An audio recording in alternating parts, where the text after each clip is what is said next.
All right. All right. My name is Tony Kellen. I'm with the Wendell architectural team, design team, and I'm going to be leading the discussion. Do we want to do introductions, do you think, Adam, at all? How many folks do we have on? 12? Actually, I think what we'll do is I'll do an introduction, and then when you speak, we have a small enough group right now where you can just either raise your hand on the screen or just unmute and announce yourself and give input. I think this is like our 12th meeting since Monday. It's our second public meeting. And so two things. The first thing is that we want to just describe the project that we're looking at. There's really two main components to it. The multimodal facility, which is at Bob Billings and Crestline, is one project. It's going to have 10 bus bays for the city operation and the KU operation, and then 2 additional bus bays for intercity carriers, Greyhound, K10 Connect, that type of thing. We'll also have provisions for kiss and ride, drop off, bicycles, bicycle storage, and then a 4,000 to 5,000 square foot passenger waiting facility. So it'll be a full service bus center. The second is the Downtown Transfer Center. And I'm sure going back to 2018, those of you that have followed this in the community, the project has now been kind of split into 2 projects. So the downtown site is of a lesser scale than what was originally envisioned because of the siting now of the multimodal out at Bob Billings and Crestline. So we're looking at 5 bus slots downtown and some basic passenger amenities down there. We've looked at 5 locations in downtown since Monday. All of them are city parking lots, 3 on Vermont and 2 on New Hampshire. At this point, we've kind of, we've got a couple of different foundational things that we're looking at. One is the design, and I'm going to share my screen just quickly, just before we start the discussion. Want to give me some ability I there? think I did, didn't I? Yep, you can share. Okay. And I'm just going to bring up a very basic diagram. So in both of the bus facilities that we're going to be designing, we're using a sawtooth bus bay design. And essentially what that means is that whether it's downtown or whether it is out at Bob Billings, every bus can have a designated slot because each bus can pull into their slot at an angle, board and deboard passengers, bicycles, and so forth. And then they're able to pull out and around the other vehicles without any impediment. So you have really the maximum flexibility with Sawtooth in order to move the vehicles in and out. And so that'll bring a lot more regularity to the downtown operation, especially because right now it's whatever bus comes in first, that's the one in line and you're hunting for your bus. So with that, we don't really have designs to show yet. We do have, we could probably answer some questions, but at this point, what we'd like to do is just get your feedback on what things are important to you as a community, what types of amenities you'd like to have. Does anybody have any questions about what a sawtooth bus bay is or how that looks or works? Because we're happy to answer that before we get started.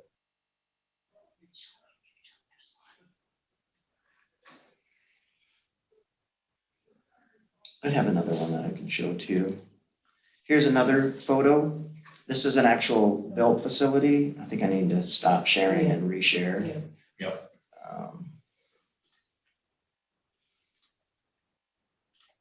This is an actual built facility in Virginia. So here's an example of a real life sawtooth design. So you see the long center canopy and buses pull on each side of it. And this one has the ability to do 10 buses. Can everybody hear me okay? Is my sound coming through good? Okay, thanks, Margareta. So this is a real world example of a bus bay. So these are some of the things we're, looking at for both locations. Probably not as grand a scale as this, obviously for the downtown with the space constraints that we have. But again, we're looking at covered canopies, seating areas, ample sidewalks for people to be able to maneuver between buses. And then I think the plans are to have electronic signage, some wayfinding to tell you what bus is where, when it might be coming next, those types of things. So I think I want to just stop talking at this point. And bike amenities. And yes, and bike amenities at both locations. So I'm going to stop the share. We're going to put our whiteboard up. What we're doing with that is we've been capturing throughout the week people's comments and we're trying to reflect that in our designs. So I want to open it up to the floor and let you start giving us your thoughts.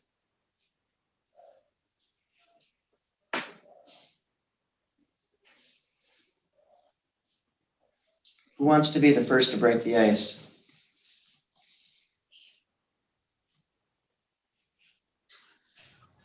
Well, I could introduce some random thought, more or less.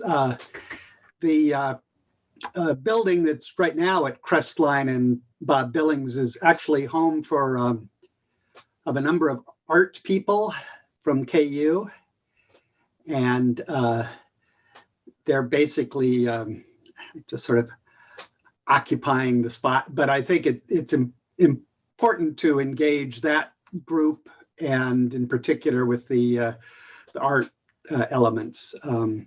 They're making use of buildings that are currently unoccupied, as artists do. But I know I've had some conversations about what things they might put in there. They're in terms of the public art. So that's just something to think about.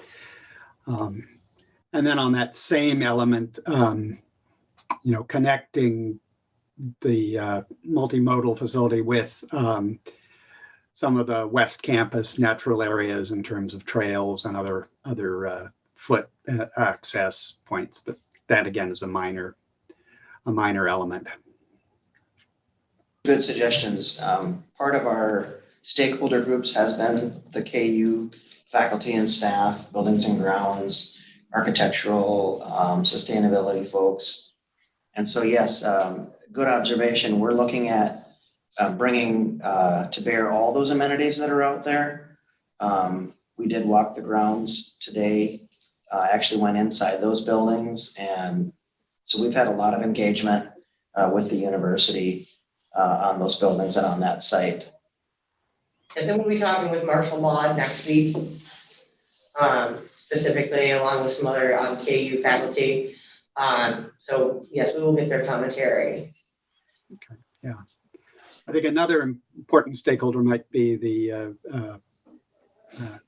Gregory Thomas, the director of the Center for Design Research, got his name, or Center for Design, forget what it is, which is in the historic farm building. So anyway, kind of integrating that. If we're going to be bringing people there, I think there's an opportunity to.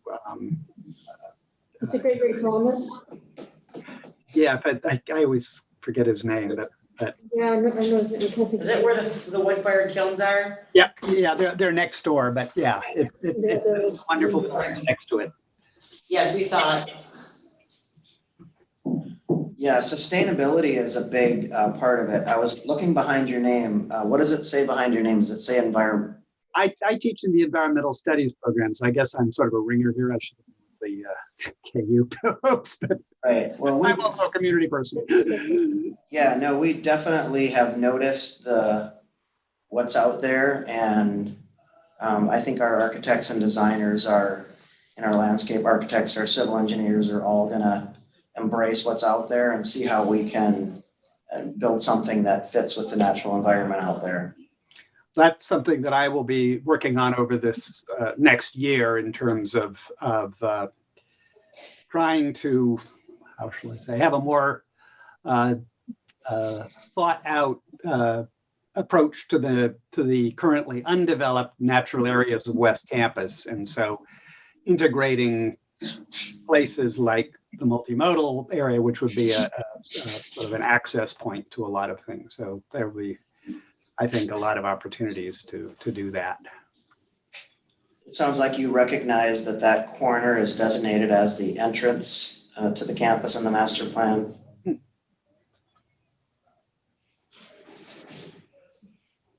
So is there a specific initiative that's going on, Bob, in regards to that site? Not yet. I need to kind of gather people, but this will be happening over the next year. And our focus really is on the other end of the hill. So this, where you're focused is kind of on the backside of where at the moment most of my interests and efforts are. But I think looking at that whole area, that whole square mile really as not just a place to put buildings. Understood. Okay, thank you. Connie has her hand raised. Connie, why don't you introduce yourself and go ahead? Hi, everyone. Can you hear me well? Yes. Hear you fine. Okay. I am the intern at the Douglas County Sustainability Office, and I came here to share that we are partnering with the Kansas Creative Art Industry Commission and doing work with the ethnic retail grocery stores in town from a study we did with KU Center of Community Health and Development in 2019 to create a mural program that also assists with, that's also partnering with the Kansas Healthy Food Initiative with funding for refrigerators and other needs for those grocery stores. So also thinking about the arts that will be happening. The program is currently developing and will be within the next year or so. Connie, can you do me a favor? Can you type into the chat what agency you're with? Yes. So we make sure we document that. I think I got it, but I'm not positive. She did put up something, ethnic food retail study Douglas County. Yes. Okay. Thank you very much. That's very interesting. So you're talking about doing a art program around sustainability, food sustainability? No, so I am part of the Douglas County Sustainability Office, which also staffs the Douglas County Food Policy Council. Gotcha. Yes, so part of the work is with the food systems, and part of the food systems is the ethnic food retailers. So there's a few levels to that. But we are partnering with the Kansas Creative Art Industries Commission, and I'll put a link on the chat as well, to create a mural program and also expand some economic development within these ethnic food retailers in town. Interesting. That's cool. Mhm.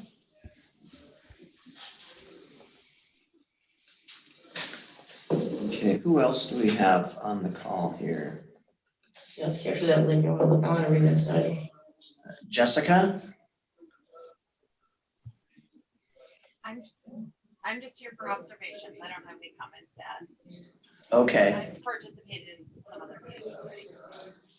Forgive me, Jessica, who do you represent? Are you just a citizen? I shouldn't say just a citizen, but. Lawrence Douglas County MPO. Oh, there we okay. go. Okay, great. So I guess, can I ask you a question then? Now that we have you on the phone. Sure. From the regional perspective, do you have any thoughts? Have you heard any opinions relative to the transfer station and needs or wants of ridership, whether it's choice riders or whether it's student riders or whether it's workers and employment riders?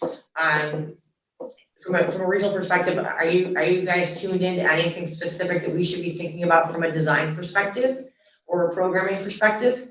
I think Adam would have participated in all those conversations that we've had with the Regional Transit Advisory Committee, which is the human service and paratransit providers in Douglas County. And many of them should also have already been able to participate at different points during this week. I can't recall anything on the top of my head that they are specifically interested in. I know they're interested overall in the deployment of these projects, just because they've been waiting for a while.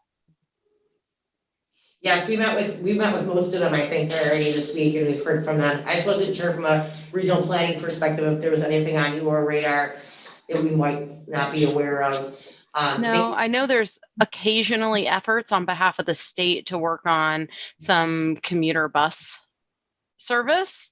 I'm not sure, and Adam can probably fill you in some of the history that's happened in that conversation between Topeka Metro and Lawrence in the past, and I'm not sure where that's going to go in the future. I imagine that'll take some state initiative and coordination to incentivize some of that in terms of regional stuff.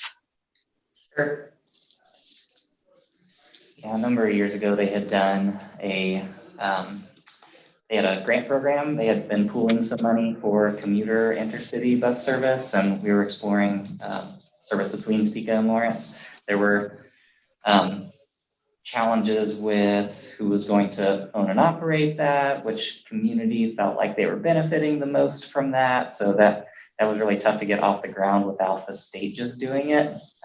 Having like one community have to be the champion of it. So I know upcoming, they're going to take another look at the I-70 corridor between Topeka, Lawrence, Kansas City, and kind of in a refreshed way, think about what that might look like. So that might, we'll have to keep our eye on that as far as what might come to the new center. Yeah, I could see that being an impactful thing. I mean, I'm assuming it would be coach service type of a service, and we're going to accommodate that within the program. So, but it's a pretty common thing that we see, you know, especially when you sit in the middle between two major, urban areas. So, yeah, keep us posted on that. That's kind of exciting actually, because you could be bringing, critical mass of ridership. It's a demonstrated corridor where a lot of people travel. It'd be good for that type of service. And the question is always who's going to buy the buses, who's going to operate the service, Sure. who's going to maintain it, who's got jurisdiction, all of that. Yep, So. typical issues we see all the time. Yep. Okay. Is there anybody in the group that has any thoughts on the downtown transfer, the 5 bus stop down there? I mean, other than it's long overdue, and just ensuring that it's, got enough space and is accessible enough that it really can be useful to us. I think that's kind of what I think about it.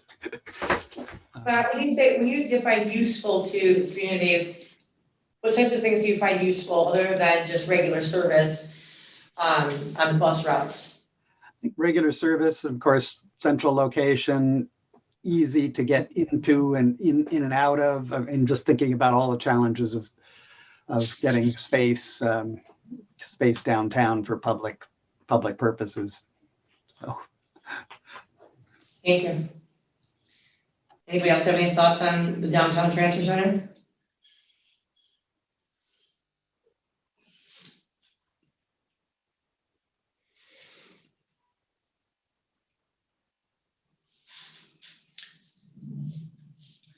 I wonder if Jessica, you might be able to speak a bit about, we had some discussion around the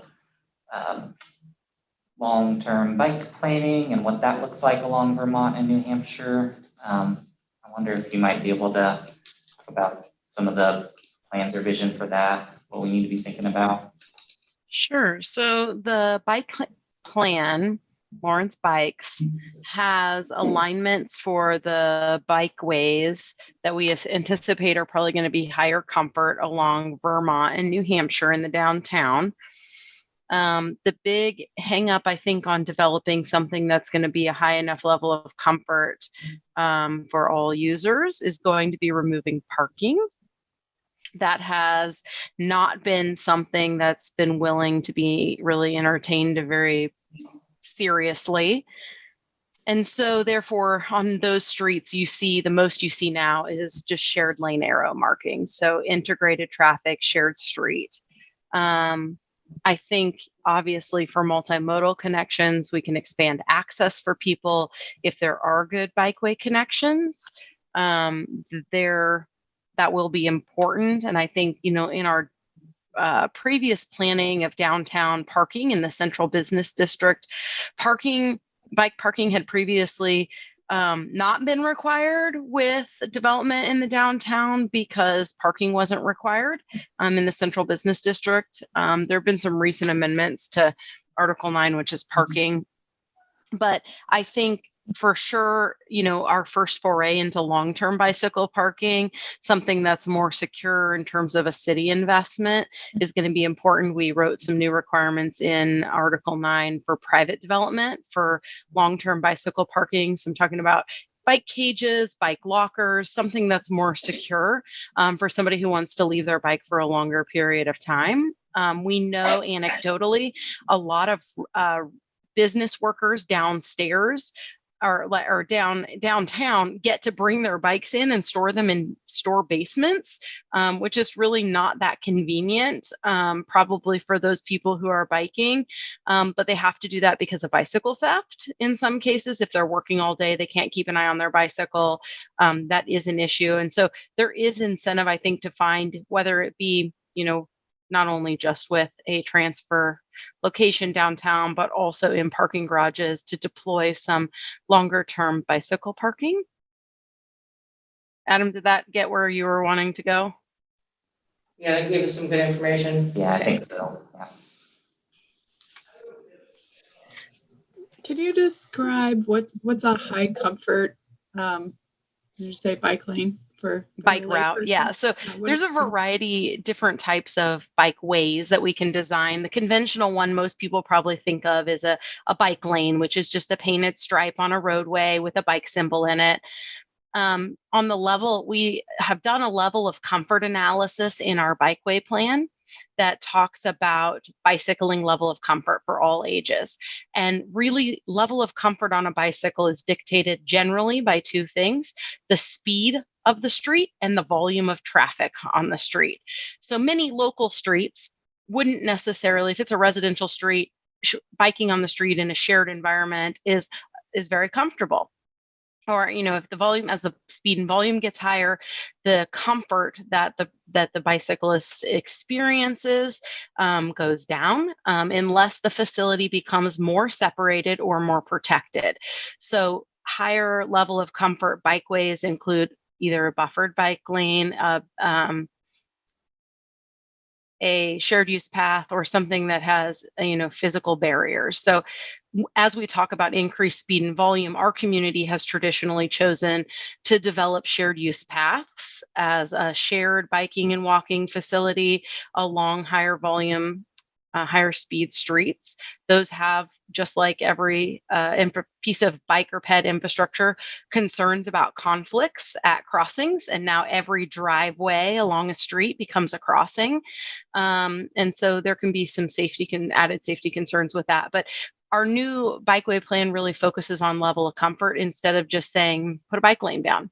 Oftentimes, though, we're retrofitting streets that are existing, and we don't have excess right-of-way or excess street pavement if we're just doing a restriping project. And so oftentimes we still do something in lieu of nothing. But there's there's argument for or against doing that, whether or not putting out more or less comfortable stuff does you better or not. And those are continuous debates you have based on which type of bicyclist you're looking at. Are you looking at someone who's wearing Lycra? They're going to be comfortable. They're going to ride no matter what the condition is, versus somebody who might consider riding with their children. And the plan tries to start to address with the standalone bike money that we're working on projects more like the 21st Street Bike Boulevard, the new hot crossing at 21st and Mass, the buffered bike lanes and green pavement with a bike box on Massachusetts, as projects that were scored better on level of comfort for users.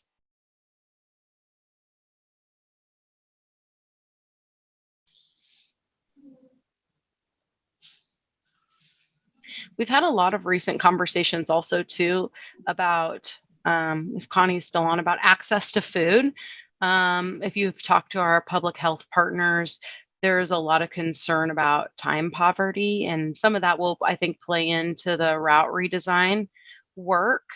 But I think that's a big consideration in terms of not only just built environment for biking and walking access, but thinking about how what we design makes trips like that work for people. We took note of the food desert situation in certain areas of town, and it's not unusual. I'll be honest with you, we see it quite frequently, and usually when we're working in transit in any city space, we see that as probably one of the biggest issues is the accessibility to fresh food.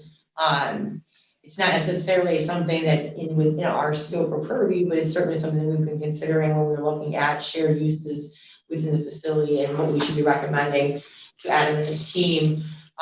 So I'm glad that you brought that up. But we did discover today, for the first time after being here for 3.5 days, that we found the grocery stores. But it took our team 3.5 days to find the grocery stores. So if it takes us that long, it's like, okay, this is interesting because, you know, even when you look on Google, it does not take you to your grocery stores here locally, which is interesting too. It's in my notes to bring that up to you guys, because I don't know what that is, but Taryn and I. They call Quick Start grocery store. Yeah, they tell us all your gas stations, that that is your grocery when you look as an out of towner coming into town. So, but we did stumble upon your what's it called? The Merc. The Merc. Which we fell in love with, of course, it's a very fine place to shop. But we just found today Dylan's, I think for the first time as it was called. So it was kind of interesting for us from our perspective, and we're like, where is all the food around here? There's always people, there's no food here. It's a good comment that Jessica makes, because we are, so on the service side of things, we are, we serve mostly grocery stores with routes, but we're thinking about how people travel with carts grocery shopping. So we've changed some of our cart policies to help accommodate people being able to grocery shop for more than they can carry on their hands. Looking at retrofitting buses for that. So on the design side of things, most of what we're looking at obviously is going to have, if it's got space for wheelchairs, we're going to have space for carts, but thinking about people traveling with food or carts with food might be an important thing to consider in this context. We stumbled upon, we're doing a project in Little Rock, Arkansas. Very similar project, only we're doing a TOD and a downtown transfer center and 2 micro transit TODs in either sides of their town, one being an employment center, one being a very, environmental justice area, connecting them all to the city core. And we have a consultant that's working with them on our team, and the other guys is kind of creepy. I'm gonna put it out there though and tell you that everyone who's worried about being microchipped and tracked, they have a new program out there that's come out since COVID actually, called Placer. And you should bring this up to your route redesign study folks, and maybe even for the MPO. They were able to gather all of the trip travel data for the ridership for Little Rock Transit. They said all the people who went to the downtown center at this period of time, here's where they came from, here's where they stopped and shopped, here's where they went to the doctor or the medical. We could see all of the trends, and then we were able to see pre-COVID trends, during COVID trends, and now coming out of COVID trends as well. So it's very interesting because they too, their number one requirement for their downtown transit center was to bring food, to bring a grocer, because they have no grocery in the downtown urban core. So it's really interesting to see how the people are leaving the downtown core to go get their groceries, or where they're not actually. So if anybody who lives with one of these in their pocket, they know everywhere we go and everything we do. And it's kind of creepy, but at the same time, it's probably some of the most useful demographic data that we've actually been able to use to look at transit development, right? And how does that intersect with the living environment? So interesting thing, you might want to put that on your list of things to question. I had never seen it before, it just came out of the blue. Just to clarify, it's not individualized data, it's just not. Right, they don't know that Susan Sherwood got on the bus and went on Route 11 and went to, Dillard's and then went to the dentist, but they know that this person, I'm not gonna say, maybe they do know, they probably do know actually that it was me. If you really wanted to get there, wouldn't surprise me, but at the end of the day, they knew every individual rider. They told us, they were able to tell our client how many people got on that bus for that route that day, at what times. As long as they had a cell phone, and believe it or not, no matter what their economic status is, most people have one of these. Or someone within their traveling group has one.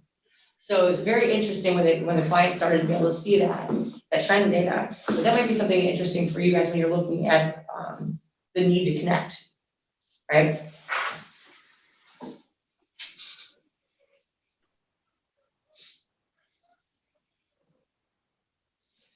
Can we see the other participants? If we can scroll down, I think. Can you do just view on the top right and just put it on Stretch it out here. the, I think I can't see their names with the glares. that's most of us. I see Quiz is on again. Yep. It's good to see him back. I'm super excited about the participation we're getting this week. So we have 13 participants tonight. I apologize, everybody. Right into the call, I had outage, so it took a couple minutes to get back on. Oh, no No problem. problem. This is our last public engagement meeting for the week, so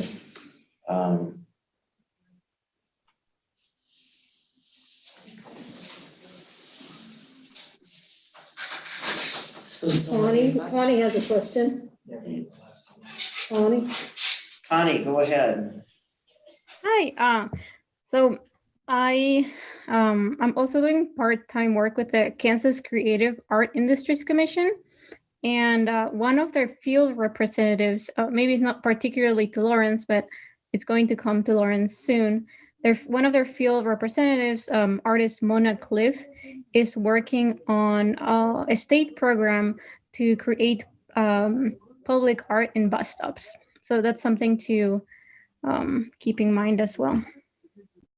She has some beautiful murals over here at the Haskell. So Anna, how is the city planning to commission the art? So let me talk about the art component of this project a little bit. So actually, we do know Mona pretty well. She helped facilitate a couple of bus benches that were installed over at 11th and Delaware. So we worked with her recently. This is great. Since this project has been budgeted, there has been a component of public art included.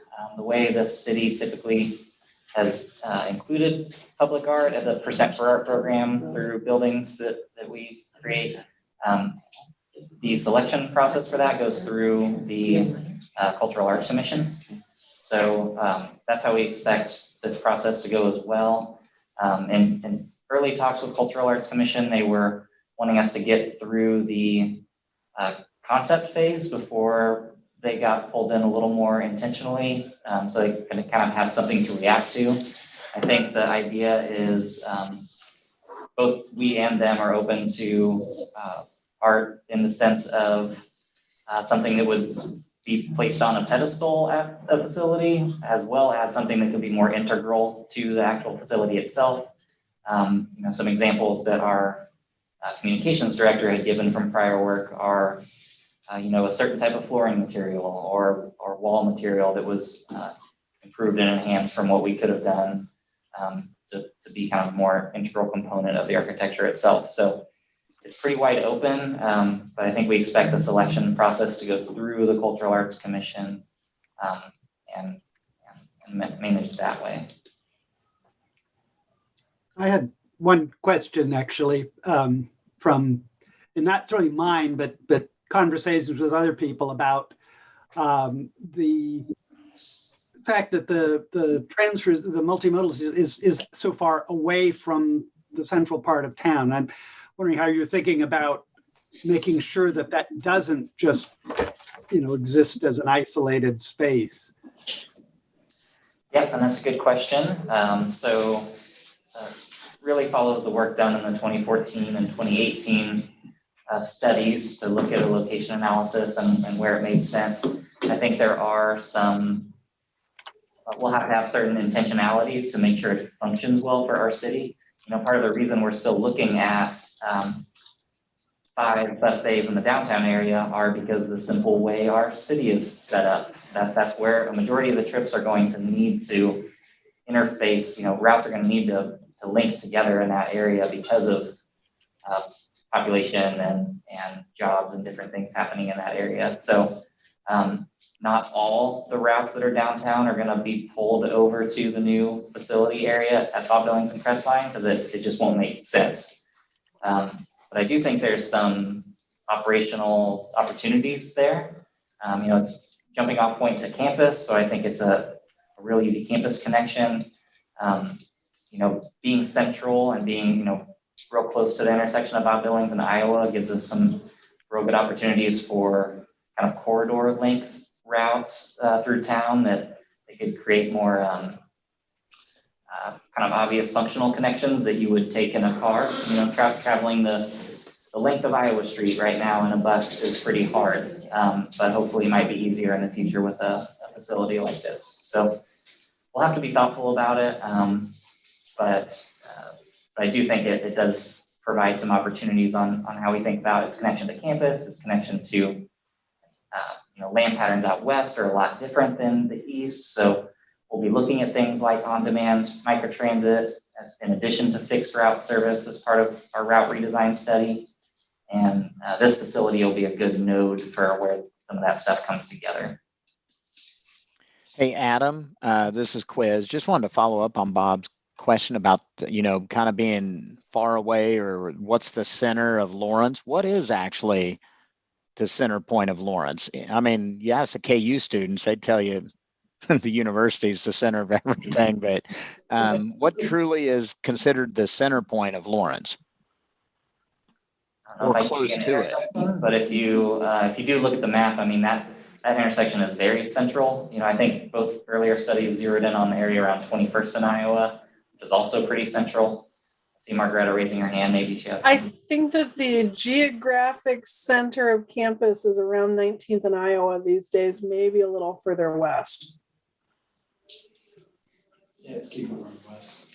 19th of Iowa. So not far from our site. No, very. Yeah, so not far at all, which is good.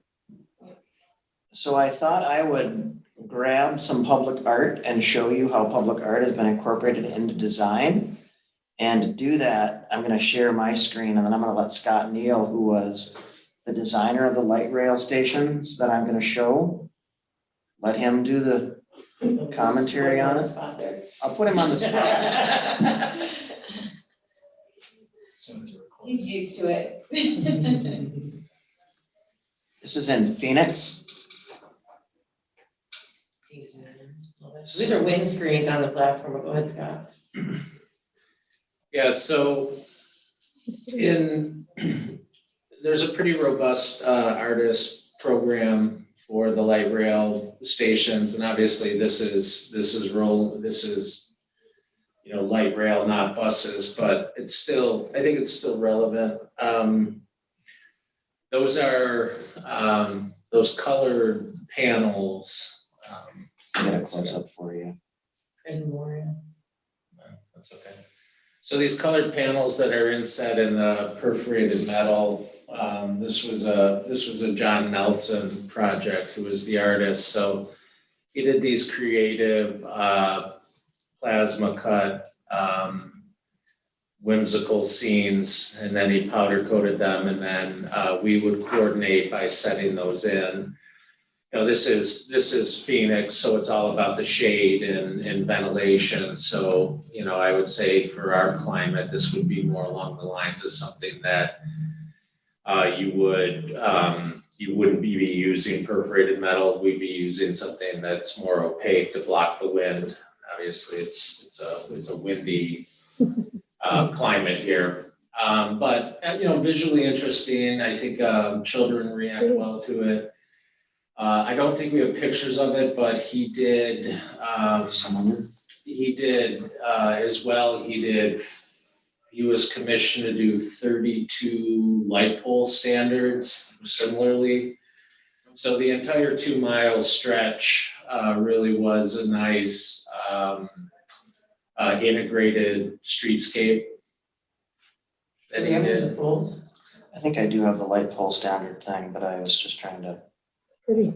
And so that what is not part of the art are those colored fiberglass above it, but it's kind of a neat story. Those are Those are FRP or fiber reinforced plastic, so we got to play around with how to illuminate that and how you cast them and how you color them.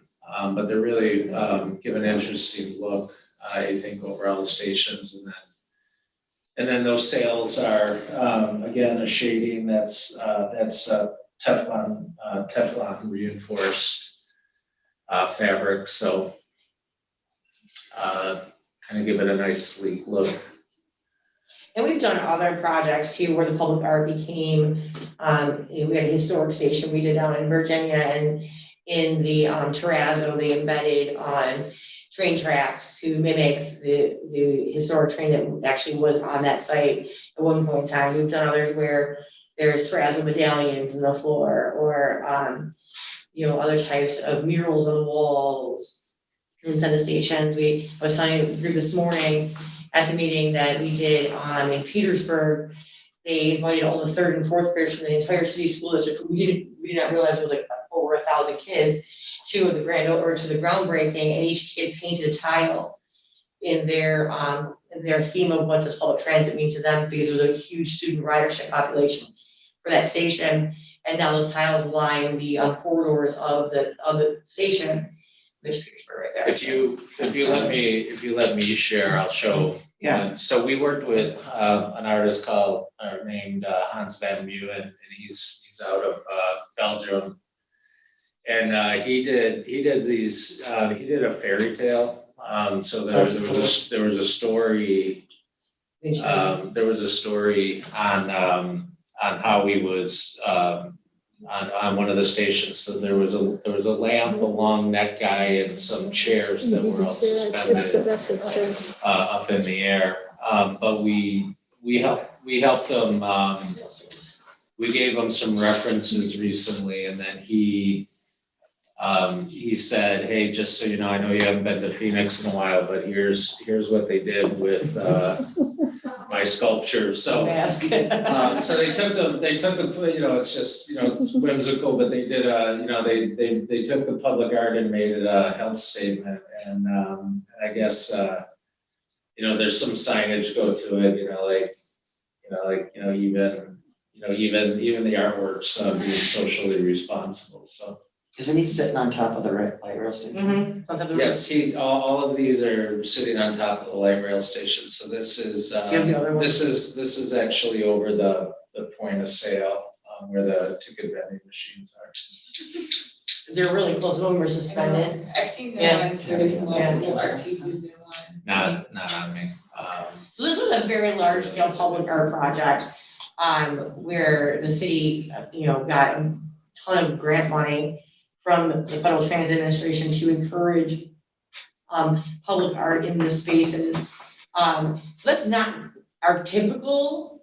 Usually we'll have like a one focus area within a station where you can focus those art dollars to make an impression. For Petersburg's perspective, it was a period of time where FTA was encouraging a program called Children in Transit, where they were trying to make public transportation more inviting to children. In that case, they had a very large population of student riders in that city. And we actually wrote a white paper, which I could share with you, that studied children in transit over a period of time in the stations that we designed. It's probably 5 or 6 years old at this point. That was a white paper that was published by APTA. And it really looks at how you incorporate things like whimsical story characters and color and lighting to make it safer, more inviting, and less anxiety ridden for children, and also guide them. So they know, like I think somebody mentioned on there, go here, this is the green line. I take the green line, I have to go to the green line. So it connects them to something relative. So you'll see that there's all different types of points of view of art in transit is not just art. And it can be just about art. You can just make a statement with art where you want something to be pretty you can look at and be interesting, but you can also use it as a guide for something else as well. So when we're going through that process, those are things the community should be thinking about as well. When we get to that point in the project, which is not today, but when we get to that point, we'll do a presentation, whether it's for the public or just for your stakeholder groups, that will help guide the thinking and the objective and the goals for this project, whether it's for the downtown station or for the multimodal or for both of them. the objectives for each of them might be different based on, who's riding them, what they're doing, and then how they're utilizing that station. Those are some things for you guys to think about, but we'll prep you, we'll give you all kinds of stuff. That, what you just saw there though, that was a massive undertaking. Yes, major structural elements that we had to support some of these, 40-foot tall, like wind sail, lit up panels and all kinds of really interesting stuff. Yeah, the one thing I would say is that there's the, so our next light rail project is probably even more ambitious. Like I think the artists really took it to another level. It is Phoenix, so there is consideration with the idea that maybe at one point aliens had visited the landscape. So we're working with Peter Goldlust actually has these plasma cut Martians that are going to be crawling all over the facility. It's crazy, yeah. And so, but the point being is, I am a firm believer in the artwork, that the artwork should, capture the imagination, that I think the future is in our young people.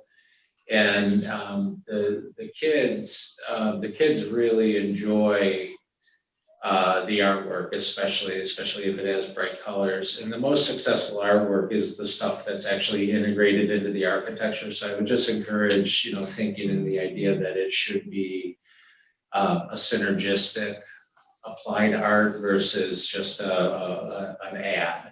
I think it offers more longevity, and I think it resounds with the community more. Ideally, if they can participate, that's even better, because then there's ownership in the project. Well, some of this is tiles. Do you have something else you want to share, Tony? No, not yet. Okay. Oh, we got a whole other hour here, we can keep telling stories. Oh, I got some. Yeah, we got lots of stories.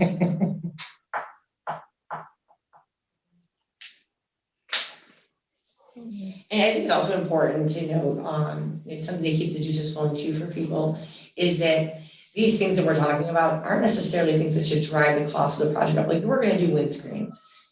We might add a little bit of cost by etching something into those windscreens, but you're gonna have windscreens, you're gonna buy those no matter what. It's just the type of material and what you do with them, right?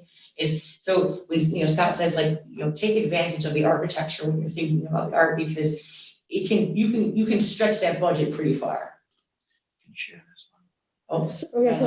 one. So, so here's another example of how you capture the history of Petersburg in a very simple statement, and maybe Scott can talk about that. Just in the sidewalks. Yeah, concrete. Right, so this was probably a little bit more ambitious in the fact that it was Petersburg, Virginia was ultimately where, after the Battle of Gettysburg, it was steeped in a lot of history in the Civil War. There's a lot of plaques and monuments on buildings around town. But this was the evacuation place in the field hospital for Gettysburg. So in this specific site was where the field hospital actually resided. So what came out of the community meetings was that they were very interested in just telling some of the story of what happened. But mostly from not really the negative of the Civil War itself, but some of the positives. So some of the there's quotes on of famous Petersburgian folks that are on the windscreens. There's bronze cast medallions that continue the story that are in the pavement. And so if you come to this site, and it's a big project because it takes up a whole city block, But if you're interested in, you can actually have a story told to you by walking the entire site. And I think that, again, goes over well with the children. And doing that. And it culminates actually, there's a tourism center in the northeast corner of the building. It's a 2-story space that they've suspended some historical elements. So tells the story and then ultimately culminates in something tangible that, you can go into the facility and see. This is also an interesting facility for the community when you're talking about ideas and options and needs and wants from the community in a space. So this facility has a library annex, a dry cleaner, a bank, a credit union, community policing. It has a community center where you can go and you can rent spaces to hold community functions. It is part of the downtown art walk on Friday nights. So throughout the facility, the scale of the building is very, very large. There's kiosks in there that have visiting artists displaying their artwork. So this is a bit of a different level than Five Slip. Yeah, and I probably should have mentioned, like, these railroad tracks are significant. The evacuation route from Gettysburg was actually because this was a railroad spur, so it was easy to put troops and wounded on the rail cars and actually bring them. The rails are gone, but we thought that would make a gesture. So this is just something simple. This is just cast concrete that we did. We made a mold and just started. The contractor actually pressed that into the ground all the way throughout this section of the project. And it carries into the trails on the inside. Right, it went right into the facility. So kids they bring their chalk and they play hopscotch on this too. Mm-hmm. It's super fun. Yeah. Show the, Yeah, these are canopies. How many slips are here, Scott? I forget. like There's 24? 16 to 20 or something. There's 24. There were 20 local and so this service is for Lee. So there were 6 Greyhound slips as well. Yeah, there's a big Greyhound station. And it was a manned station with Package Express. They had a very viable Package Express business as well. Do you have any pictures of Binghamton? I have everything. You do have that. Did you download the entire photo Well, he's library before we in- left the office? I'm in our project Yeah, assets. he's an open This asset. is why we. This is Are the folks on the call enjoying this, or am I boring people? It might be worth a pause, just to see Yes. if we've jogged anything. One of the things we're interested in is just thinking about different amenities and facilities we would have at the Bob Billings site and downtown. So there's some obvious things like canopy and seating, but maybe just want to pause and see if anybody has things they haven't seen or stuff that's come up through this art discussion that has intrigued you or that you think might be things to explore either downtown or at the Bob Billings site.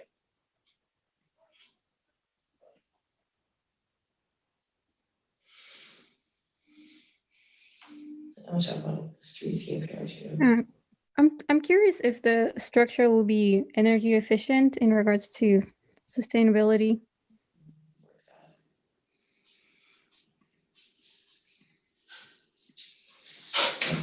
Yeah, we talked about that. Because of its footprint, we actually have high hopes.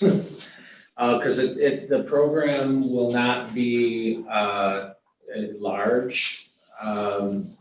There will have quite a bit of,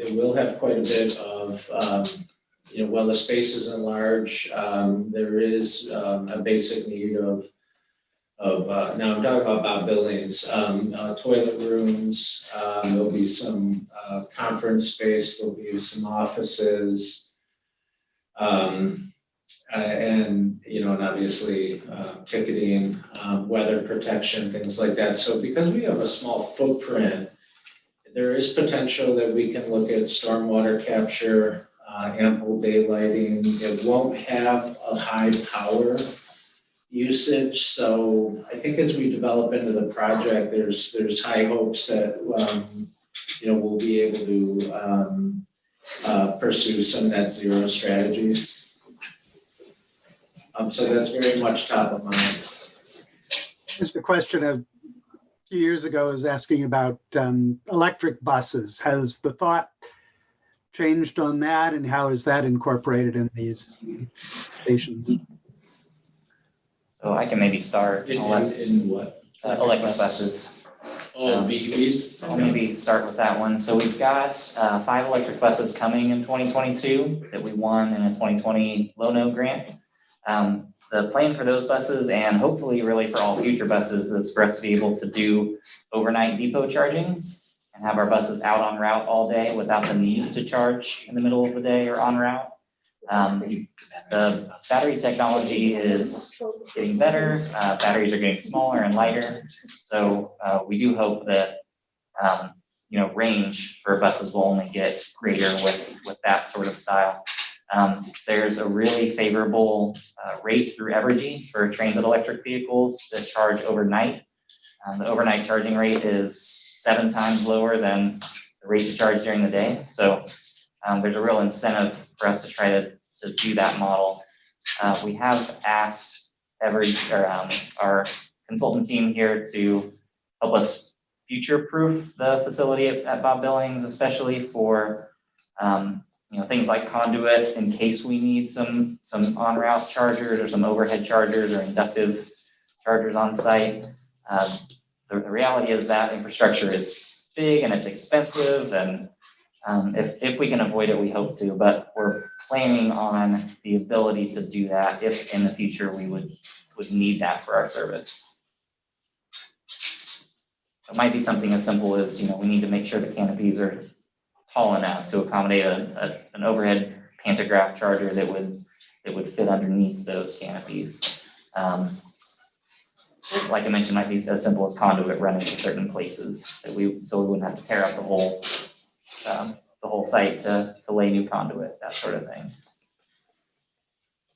We also sent in another application for this year's Low-No grant for 2 more buses, so we're hopeful that pans out. The city has some pretty aggressive goals to get municipal operations to renewable energy. So we're hopeful that our future bus replacement is electric swapping out for diesel.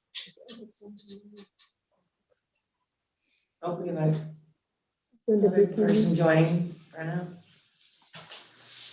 I can't read that. Brenda Buchanan. Hi, Brenna. Hi, how are you? Good. Feel free to chime in. We're just talking about people's ideas and thoughts, concerns, wants, needs for both the multimodal facility out near the campus, as well as for the new downtown transfer center. So are you representing a citizen of the city or an agency? Just as a citizen tonight, I recognize I'm on the HRC, but I'm here just as a citizen and a neighbor to the proposed transportation hub. Which one? The one downtown or the one out on Bob Billings? Billings and Crestline. Okay, excellent. For my information, Brenna, I'm not familiar. What is the HRC? Historic Resource Commission. Okay, thank you. That should have been obvious.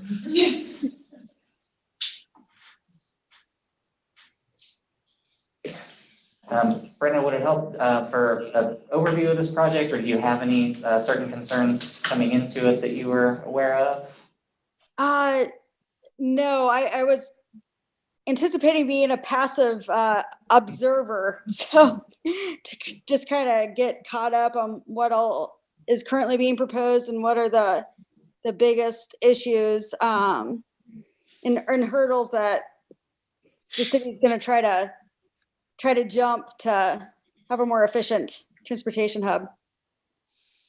Gotcha. I'll take a run at some of that, and if you have questions that come out of that, we can go from there. So this project is close to 10 years in the making, essentially us looking for a safer, better footprint to do the majority of our bus transfers. A couple of studies in 2014 and 2018 looked at a variety of sites. We have ultimately are moving forward with a primary transfer facility out at Bob Billings and Crestline, looking to do 10 bus bays for local service out there with an additional 2 that would accommodate intercity service like Greyhound or the K-10 connector that goes to Kansas City.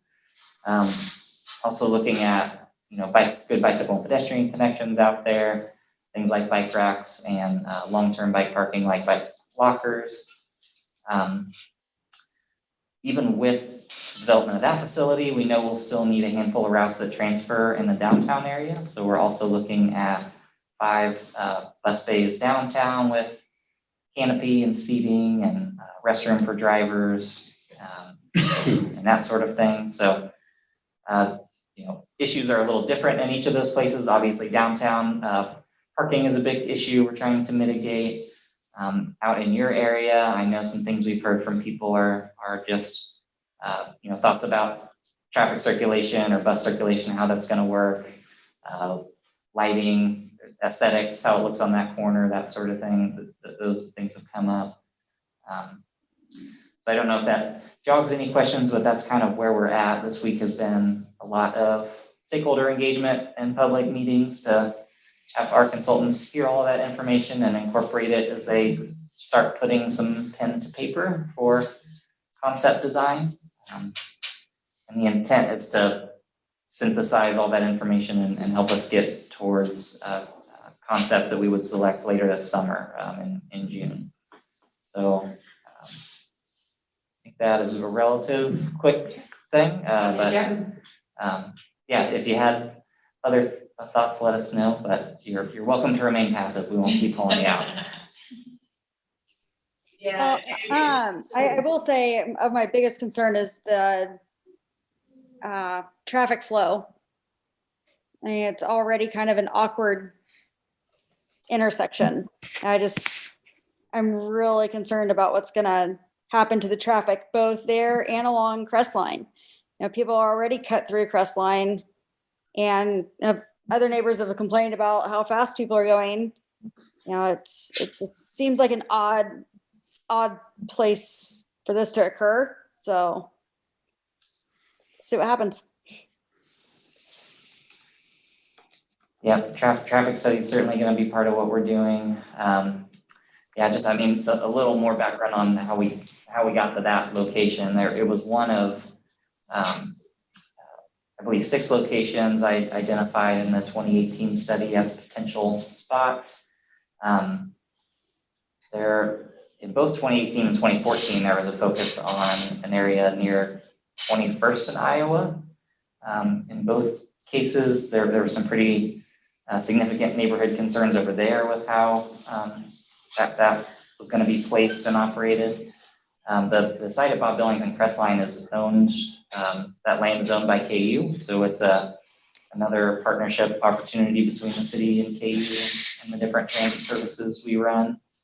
So that's part of what led us to there, as well as just the central nature of that site in Lawrence and thinking about efficiencies with routes and transfers and desire to help maybe some travel times by having the site there. But certainly hear and understand concerns about, exactly how traffic's going to work and how bus movements are going to work. Hey, Adam, this is Quiz. I just wanted to point out to the group, and probably more for Adam, just to check his email. I sent you email correspondence from one of our former architects at KU that worked with Mark Reisky, Gary Moore, Allie, all of them. His name's Steve Scannell. He was on, I think, the public input #1 call earlier today. Anyhow, just check it out and make sure that we're able to get that to the consulting team. I think Steve had concerns in there too about traffic flow, but several other things, restrooms, yada, yada. So just wanted to point that out, and I sent that to you tonight, and then see if we can get that to the group later on. Happening now. Thank you, Quiz.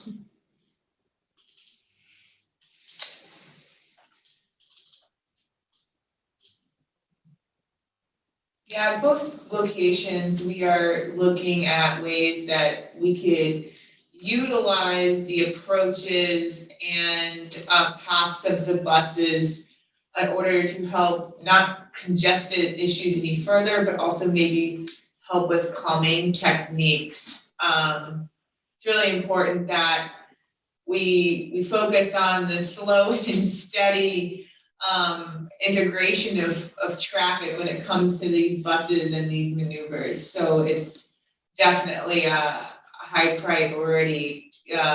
Fast flying cars and buses trying to go in and out are two non-compatible items. So it's definitely at the forefront of trying to make that as safe as possible for both the cars and the buses. And the pedestrian. And, well, yeah, and in the ultimate term, pedestrian, absolutely. Yeah, I'd also say for Brenna and any others concerned about kind of routing and that, how buses are going to approach the site, definitely engage with us through the route redesign study too that is parallel to this project. There will be some public engagement upcoming in the next couple of weeks related to that. And I'm just looking at this other comment here through email. I know just concerns about bus movements along Crestline, and I don't know that we'll have much of that. I think we'll mainly be along Bob Billings, but that'll certainly be something that comes up and we'll discuss through route redesign as well.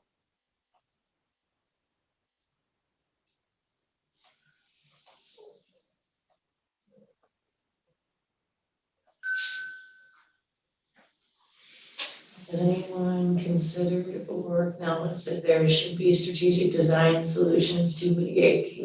Can you expand that comment, please?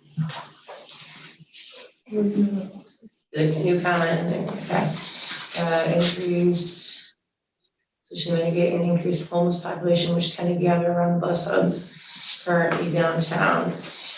And I'm assuming the concern is that the homeless situation will arrive at the Crestline Bob Billings ultimately. Yes. Yes, in consideration, we've talked quite a bit with the city and stakeholders about that issue. There are things that we can do to discourage. But part of it is security and policing as well. But yes, there will be some considerations made. Things we've been looking into are, the proper lighting, the proper views through the stations, looking at mitigating encampment opportunities, but yet providing, seating or pause for riders that may be needed. Looking at, activating this site so that the constant traffic and utilization really is not something that would support more of a static kind of camping activity. So we're trying to do it in ways that would benefit the rider and the legitimate use of what it is intended to do, but at the same time, discourage the illegitimate use like you're discussing. So, and it's a big trade-off and a little bit of a give and take, but definitely a high consideration. I think the city is also doing, I don't want to speak out of turn here, Adam, but the city is also doing things right now to assist that population so that is not an issue, at least not a large impactful issue either, is my understanding, correct?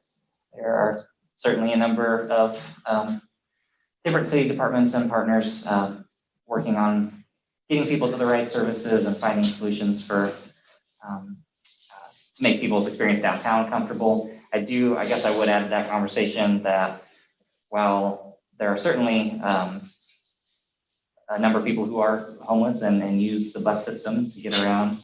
I do also think the gathering downtown is because there are services downtown, there are amenities downtown, there are commercial activities downtown.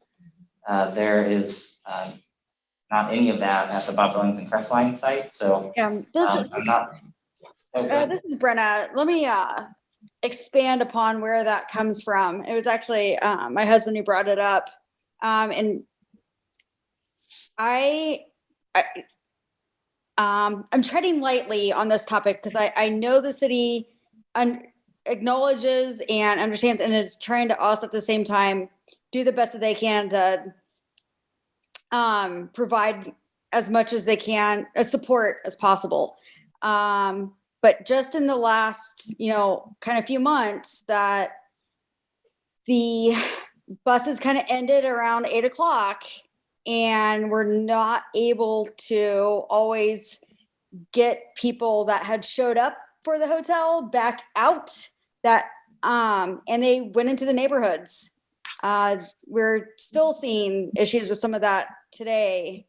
It just seems like there's been a noticeable difference between winter and spring of cars breaking in, people wandering the streets, more people saying, hey, there's a strange character going by.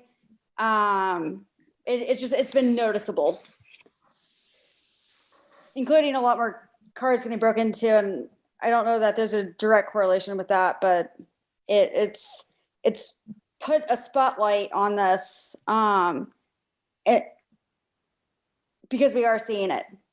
And so it's not so much an issue at the hub, it's creating the having to migrate out into, because there's a lot of wooded areas in this neighborhood. Like pretty much every couple blocks, there's a good strip of solid wooded area. And we still have deer that walk through our yard. So there's just a lot of opportunity. I guess in addition to that, I think I'd be more concerned about, are we looking ahead far enough? Are we really planning out enough for all the potential changes that are going to be happening with transportation in the next even 10 years? I know our bus fleet is kind of it's not static, but at the same time, does the ridership demand the size and kind of buses? And is those kind of buses actually going to exist in 10 years? Or is everybody going to be taking an autonomous vehicle? I just don't know. I would like to see a plan be flexible enough to account for future innovation and transportation that we're not considering today. Yeah, I think those are great points. Certainly, through route redesign study this year, we are looking at, we're going to take a hard look at on-demand microtransit services. So the idea of, fixed route being a solution that works in certain areas or along certain corridors that have high enough ridership to demand those types of vehicles. But there, I think, are certainly some areas in Lawrence that we do need to think about a more flexible on-demand option. So that kind of microtransit service where you have transit that you can summon with your phone and have kind of point-to-point service. We're looking at things like that and thinking about how those services would interact with the hub. How would different micromobility services interact with these two transfer areas? So things like scooter share and bike share. There's a variety of companies that do car sharing services where you can unlock a car with your phone and use one when you need it. And I've seen some cities take on that as kind of part of their service to extend kind of first mile, last mile. So there's a lot of different things. I think you're right. I think you said, you had a good phrase there, like in anticipating future transportation that we're not doing at all right now. That's challenging, but we are trying to think about it. Autonomous is a tricky one. That's one people keep talking about is around the corner, and hasn't quite come around the corner yet. I know that we do need to be thinking about it. It's just what extent and what's our facility setup need to be to accommodate that type of service. But those are great thoughts.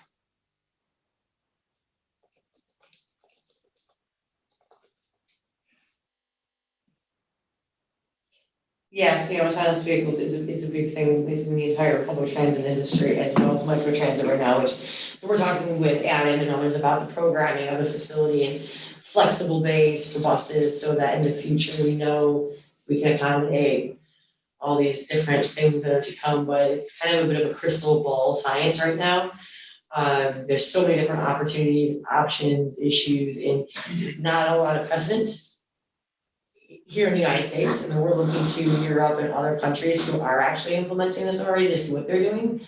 So we can inform some of the flexibility in our designs, but autonomous vehicles in transit is probably a pretty long way off here in the US right now as it stands on a large scale, that is.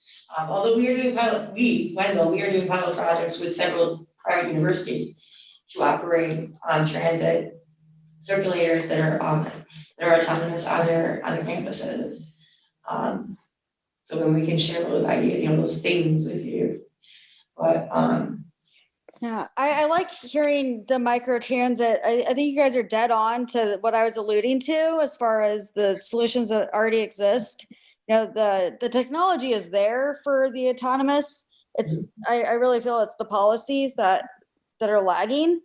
And I just that's exactly I kind of anticipate, and I know autonomous isn't really so much as a large transit solution, but there are places that are modeling that.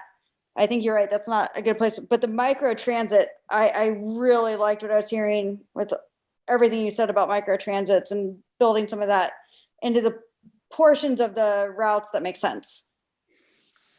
And I would just add that we're set up well to make that transition if we need to. We do have some of our fixed route fleet that are the smaller cutaway vehicles. So vehicles that could lend themselves to being like an on-demand microtransit already. So I think we're at a good point right now to transition if we want to or need to, because we don't have exclusively 40-foot buses. I think we've got a mixed fleet where we can kind of decide which direction we need to prepare for.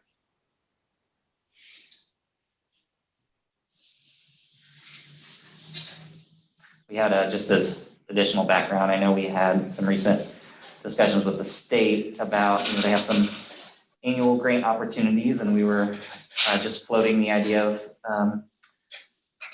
any pilot projects related to autonomous vehicles, and they pretty much said that state policy is not ready for that.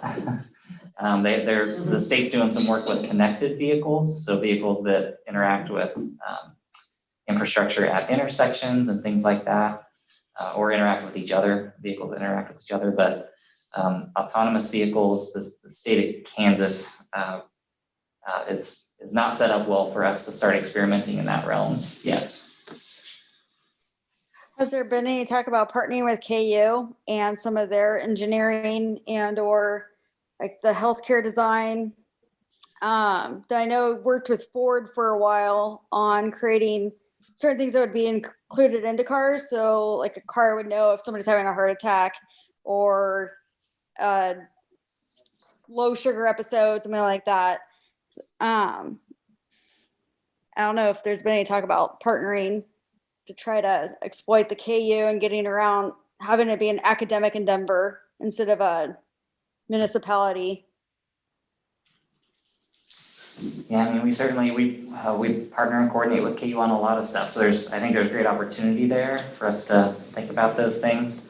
I think one of the realities for us currently is just with this project and some others that we're working on and pandemic, things like that. I don't know that we've had unfortunately, I haven't had the brain space to be as forward thinking and creative on pushing forward with partnerships in that way. But I think you're right that, a huge research university is a thing that we'll always from the city perspective, be interested in thinking about how we work with to learn new things, to try new things, that sort of stuff.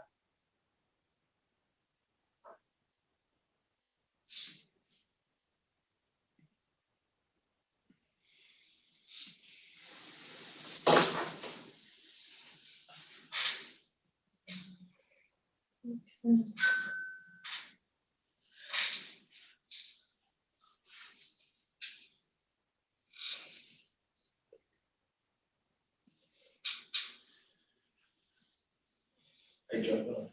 You juggle? We did bring tricks with us if you wanna play some games. I'm just kidding. Transit trivia? I have a comment.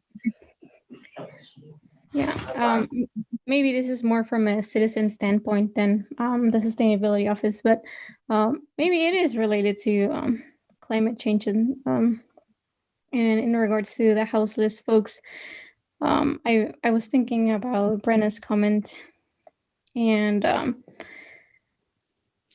I'm curious if there is a role in transit to assist with those folks that did miss the bus and don't have anywhere else to go, especially during extreme weather. I know there was a gentleman that passed away during the extreme weather this winter in town, and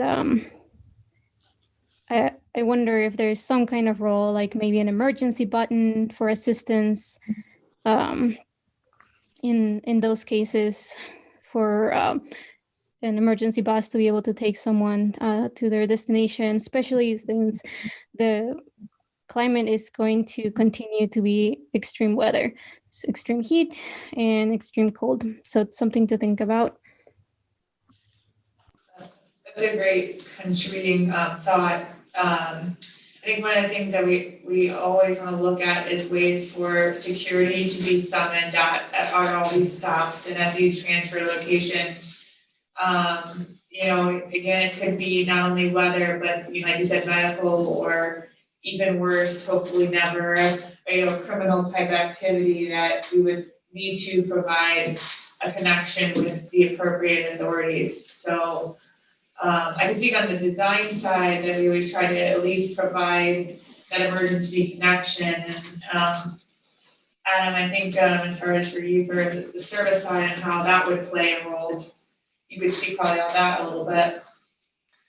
Yeah, so a couple different ideas come to mind with that discussion. So Lawrence Transit is the lead agency on Douglas County Emergency Service Function 1. So we kind of coordinate the emergency transportation services in the event of transportation emergencies. So there's a lot, as you can imagine, a ton of coordination work done, a little over a year ago as we all started dealing with the pandemic. So we were in close coordination with a lot of agencies at that time. Certainly if there's acute issues, either the county or police department or something like that might reach out to us if they need a warming bus or a cooling bus during extreme temperature times, and we act quickly to provide that. So we're engaged in those ways. I like Karen's comments about thinking about the facilities themselves and how we might leverage ways to signal emergencies or respond to emergencies more quickly at those facilities. It's oftentimes, learning about it, we're happy to respond right away, as soon as we learn about it. From what I gather, because I don't want to throw anybody, pun intended, under the bus on this one. But when my husband inquired about, why the bus can't just drop these people off literally like a block and a half down the road. Like it's the last stop of the night. Just go ahead and drop them off like right at the hotel instead of making them walk, that distance. And basically came down to just policy and red tape, that they couldn't get the route changed fast enough to do that. So that was part of the problem, where they get dropped off at the bus station and then bus leaves, they walk to the hotel to find out that there's no hotel rooms left. So now they got nowhere to go. They're not going to walk back to the bus station to hit a button that says an emergency or,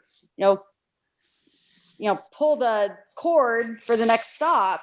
They're just not going to do that. They disperse into the neighborhoods. So it really kind of comes down to having the flexibility, having the bus driver, I guess, be the one that initiates an additional ride, or I know some of the people that kind of have eyes more on that area, they were even, sending Ubers over there when they could try to get an Uber, which apparently is not as easy these days. Just out of being a concerned citizen. So to me, it comes, as much as, I'm an architectural historian, I love seeing the built environment have those mitigating solutions. But I think in certain situations, it comes down to just the people and training, and then having resources for them to connect to. Because I think there's certain situations where people aren't going to help themselves unless it's like literally just handed to them on a silver platter. I don't want to be too mean to some of those homeless, but I mean, it was heartbreaking. And there's, they're not going to walk that distance just to go hit a button.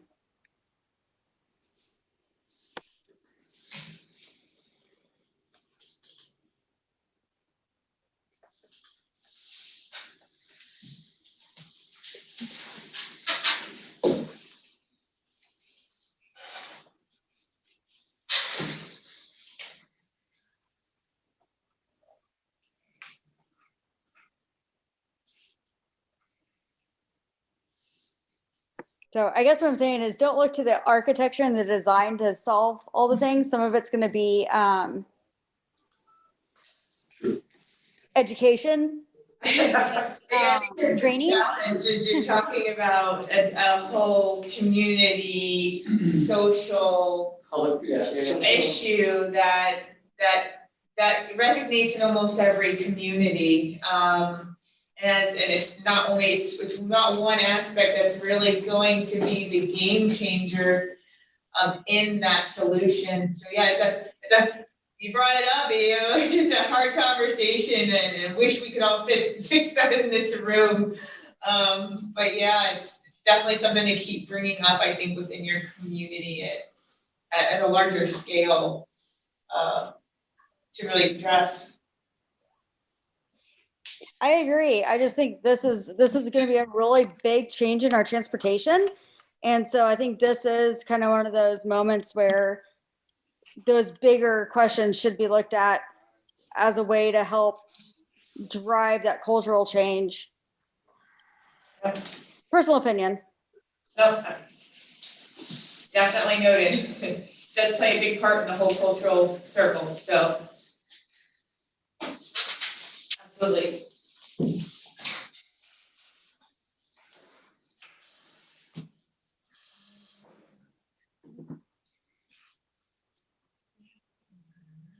I don't think we're going to do, no. Are there any issues, Scott, or Karen, that you want to ask this group about? I mean, Anything else in the chat? am I the only citizen here? No, you're not. But there's not a lot of, I'm actually kind of surprised that there's only a couple people here this evening. But that, we had a much more robust We had a afternoon call. very large group, Brenna, for the noon to 1:30 meeting, 33. We had 33 people on total on that call. And we will, one thing to note is we will be posting the, both of the public meetings so that people who aren't able to miss them can still understand what the conversation was and the different issues raised. So that'll be something, hopefully, in the near future, Brenna, you could be able to check in on what those other meetings look like and kind of see some of that conversation too. And I was just reading over the email, From Snow. yeah, that we got from Steve. So along those lines, I'd be curious in hearing, from either Bob Billings or the,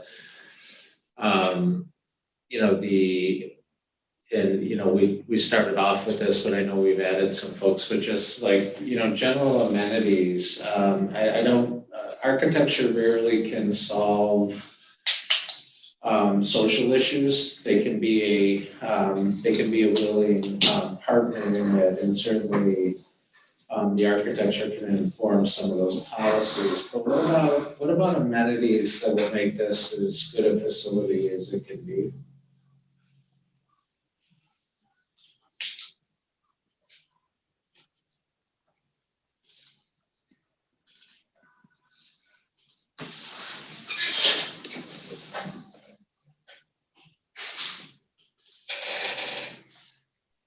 I guess to me, the questions would be more about programming of what the hub, who are the amenities intended for?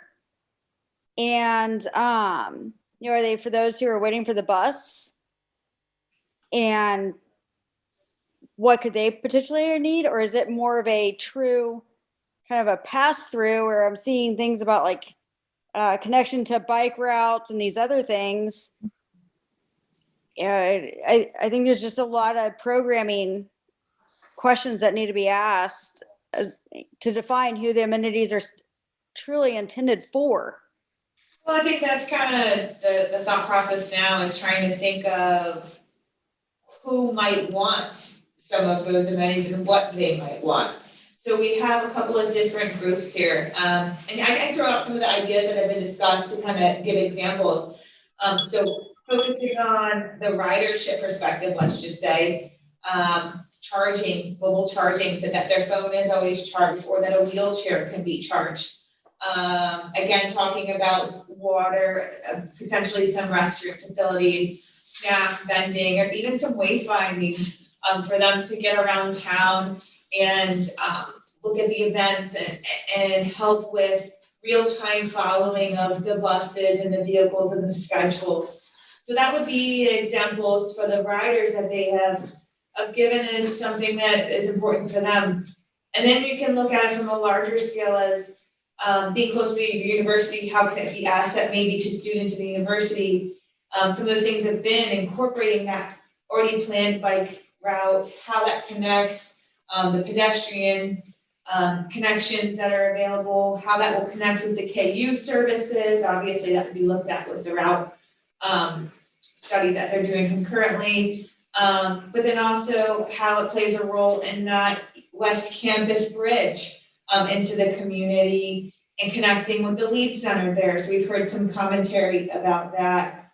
At the same time, we've also talked about the employees themselves for the group, as far as, these bus drivers are running on routes all day. Sometimes they would like some ice and a snack on the road, as well as a place to get out of the chair and take a break for, a couple minutes while they can.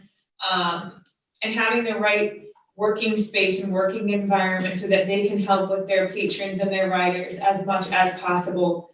And so these are the things that we're trying to consider all the groups and the users. And when we say users, it's not just the bus riders, it's everybody that might actually be at those facilities or around those facilities. So that's why we asked that broad question, because maybe there's something that we're not thinking about, or a different type of user or a different type of amenity that we haven't heard yet or not considering. So yeah, that's kind of the question. It's not a pointed question, not meant to necessarily have an answer, but definitely be open for further thought. I would also say there's people, we have a lot of people who are using the bike and bus together right now. So I think this is just another opportunity to further connect those modes of transportation. So there's an existing shared use path along the site, and I think part of the hope is just to make that connection functional and easy. And if you're a person who bikes and also uses the bus, is this an easy way to switch between those two modes of transportation? I have a comment. I think it would be I believe this comment is more of for me as a citizen. I think it will be important to include racial equity in the plan, particularly when there was a mention of interesting characters, and that could be interpreted as many things, but if there is some kind of safety, that it should be also included with recent movements, especially with in relation to Black Lives Matter and George Floyd, to think about those things. And also in regards to part of the homeless population is also single mothers with children. And I do believe that they should be able to have city space to take a rest, and that they are also bus users, and nonprofits like Family Promise do a fantastic job at assisting them, but they do use the buses, and having space to rest and just be out of the sun or weather would be important to have as a welcoming space.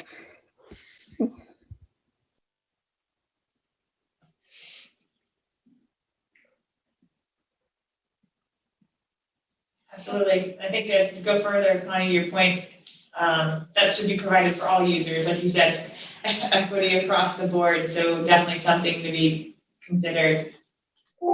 Yeah, and Dana Ortiz was on one of the other calls earlier, talking about some of those things from Family Promise. So we have some of her comments as well. Mm-hmm.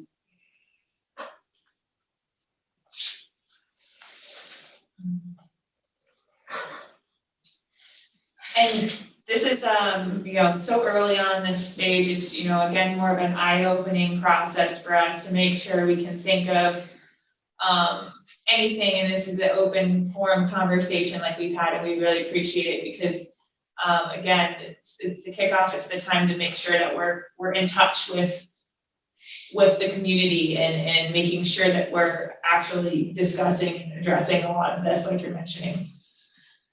Let's see, Brenna. Yes, so we do have a full staff of engineers and architects that are working on this in conjunction with the city and with KU. We just had a meeting actually yesterday to talk about resiliency and the environment. We actually, on our staff at Wendell, so we are the consultants been hired by the city. On our staff, we actually have 3 scientists that have ecology degrees. So they will be looking at all of these different types of potential impacts and how to mitigate them. Hopefully that answers your question. Yeah, it did. I do want to go back to what Connie was saying though, and frame it as not just how do we include those people, but instead of just how do we cater to ridership, how do we create a transportation system that increases ridership? We've seen, if I recall, a pretty pattern of decline. How do we capture not just equity for everybody, but make it enticing for those who have given up on it to come back? Yeah, and you want to take that from a policy perspective, or you want us to talk about it from a transit perspective? Yeah, I can start. So from our perspective, I mean, there's a defined amount of budget we have each year through state and federal formula funds, through sales tax, and through fares. And it's our, so operating in kind of a system that generally stays about the same. We've seen like a little bit of growth each year, essentially keeping pace with inflation. We really have choices about how to best spend that to serve the most people and kind of to capture the ridership you're talking about. A big component of that is service. The more practical the bus is, the more routes you have, the more frequently it comes, the more practical it is for people to take transit. Another side of that coin is the experience, the actual infrastructure people are on. Are the buses nice? Are they really old buses, or are they ones that have been replaced at a reasonable time and are in good shape? I'm gonna hit pause. Yeah, I like your answers. It was more theoretical and food for thought as you digest and synthesize all this other stuff. sure. I was just throwing it out there. Yep, I guess where I was going was I think the development of the facility above Billings and Crestline and the facilities downtown can set the standard for the experience people have on transit. And I think are part of that puzzle, helping us capture more people who it's a really good experience to take the bus, so they're going to do it. It's not the whole puzzle, but it's part of it. Perfect.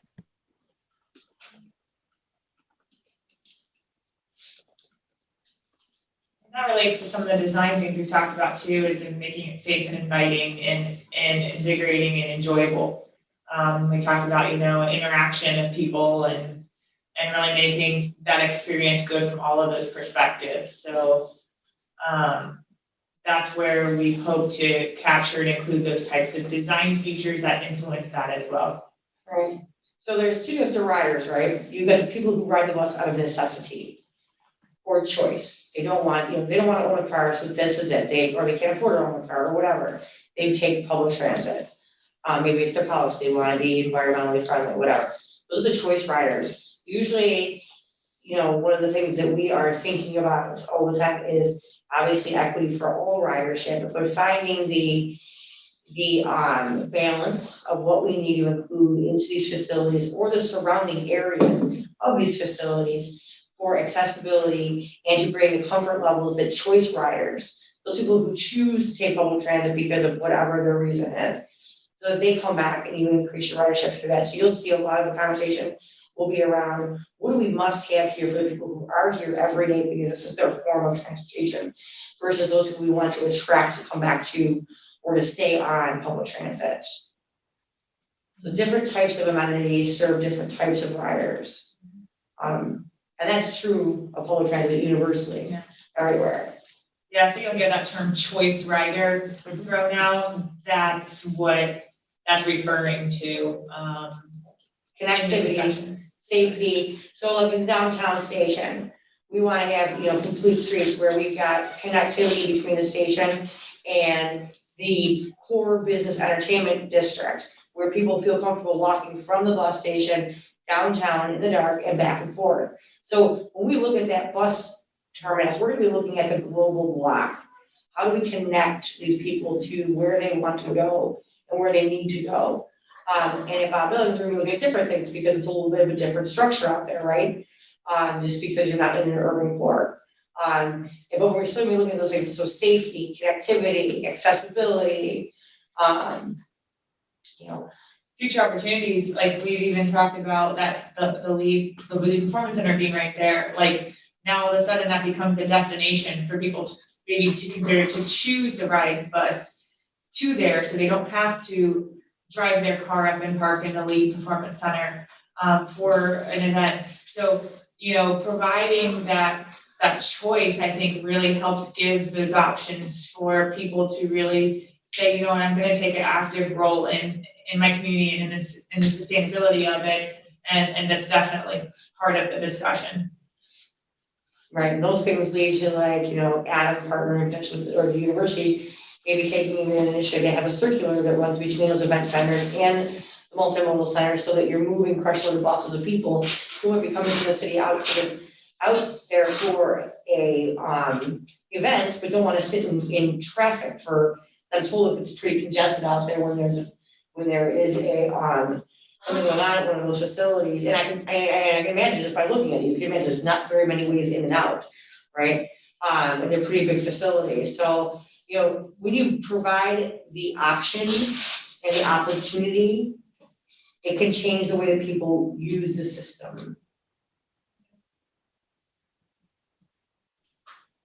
So that's an interesting point because like Adam had talked about, they are doing the route assessment right now, and And this is actually concurrent with that, so the good thing is that this gets to influence a lot of that development and definitely future development or future improvements to come on that forefront.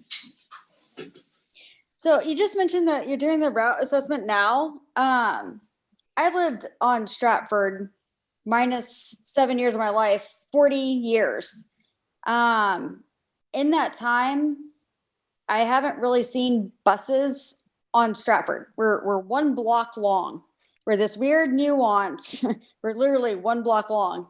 And in the last couple months, probably not like 4 weeks, I've seen more buses come down Stratford, and 2 of them park in front of our house, where if we needed to leave, we'd have to ask them to move, which is completely odd. Is this, and we joke that it was probably exactly that, the routes getting figured out. Should we be anticipating buses going down our street when in 40 years they never have?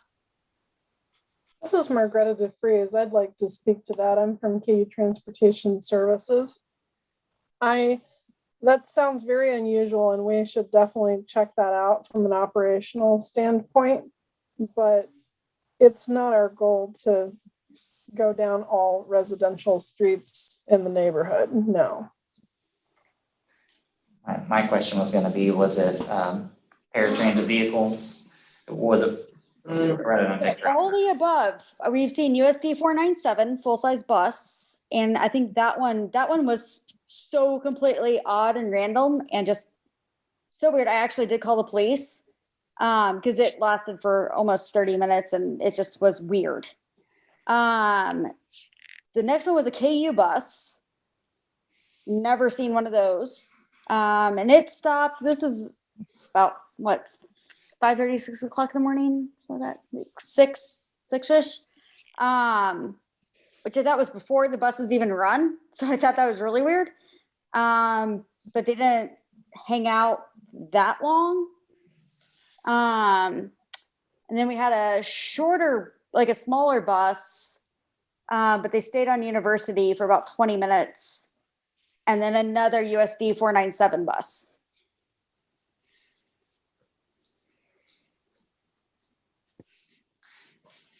On the city side of things, I can certainly loop back with our staff. I know the description about the shorter bus sounds to me like a paratransit service, so a door-to-door service for people who qualify for that type of service. Not knowing for sure, we can follow up and see what might have been going on.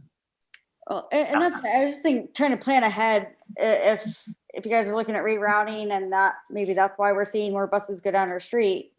You know, that's definitely gonna, I think, get more neighbors engaged in these conversations when we see nuances like that.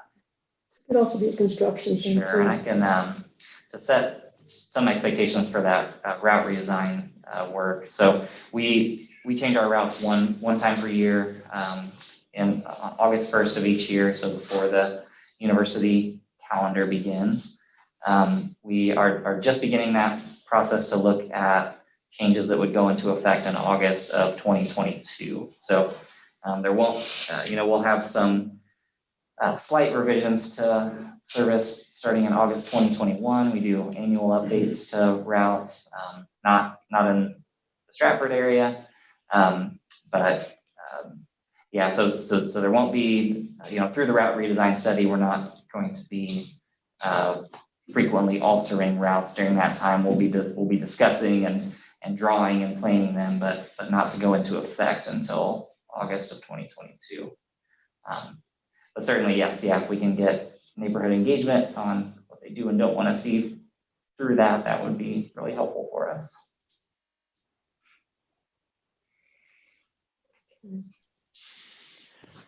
But Adam, with all that even said, now I'm curious why there might be a KU bus there at 5:30 or 6 in the morning. Yeah, it was really bizarre. The USD 497, that's obviously the Lawrence Public School District, which would not be the Lawrence Transit or the KU on Wheels bus system. But Do you know what day that was, Brenna? God, it was COVID brain, about 3 weeks ago, 4 weeks ago. We can at least ask our provider on the on the KU bus and try to track down something on that. That early, I'm not sure what would be going on, but unless it was a training deal or something, but we'll look into it. Yeah, they literally just stopped in front of our house and then played on their phone for like close to 10, 15 minutes, pulled around the corner onto University, just up the hill, just enough that they were almost out of sight, but we could still see the ass end of the bus, and sat there for like another 10, 15 minutes. This is Margreta again. Brenna, if you can maybe look back at anything that would trigger a memory for what day that actually was and email that to kuonwheels@ku.edu, we would definitely like to look into that a little more. Yeah, I could. I'll try to work on that. I'll definitely Just- let you know. If you notice it again, send us a note, and if you can catch it, the number on the bus, it's posted on all four sides. That'd be super helpful. Will do. So this process is very early on. We're doing a lot of this gathering, this discussion now. But in June, we will be hosting 2 more public opportunities for a public discussion that will include actual designs presented at that time. So there is more opportunity for specifics, as well as, reacting to options. So we will have 3 options for downtown and then 3 options for Bob Billings. So while this may seem generic, it's actually early, and we love that this input's getting put in so early. And that information on the public meetings in June, once that's set, will be set out to get actual more pointed discussion, even though this is just as helpful. So there's more to come in the development of this, and we welcome that as well in the future. So we do have 5 minutes left, and I don't want to end this without giving even more opportunity for anything that you see of reactions or discussion on those notes that are up there. Again, also there's the chat too. So yeah, again, like the 5-minute call, make sure you get your voice heard.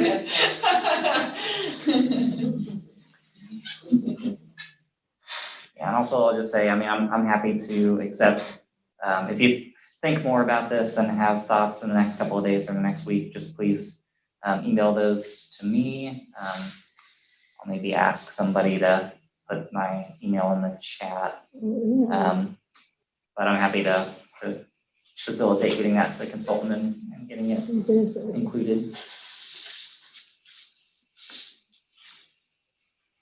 You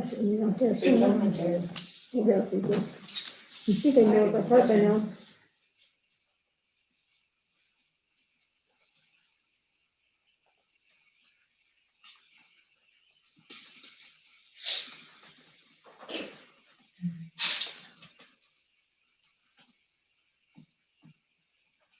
I don't know, Adam, do you know what way you'll announce those public meetings in the future quite yet, or? We'll probably do it in a similar method that we did for these. So there will be a news release. We'll put it out on social media. That'll come out through the city of Lawrence as well. So it'll get out there.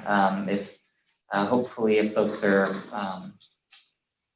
able to follow public transit news through the city subscriptions, they'll get it directly in their inbox that way. But it should get out on the airwaves in a few different ways so that people can have a heads up.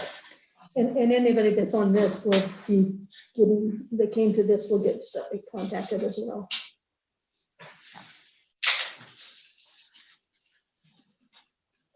All right, well, thank you everyone for joining.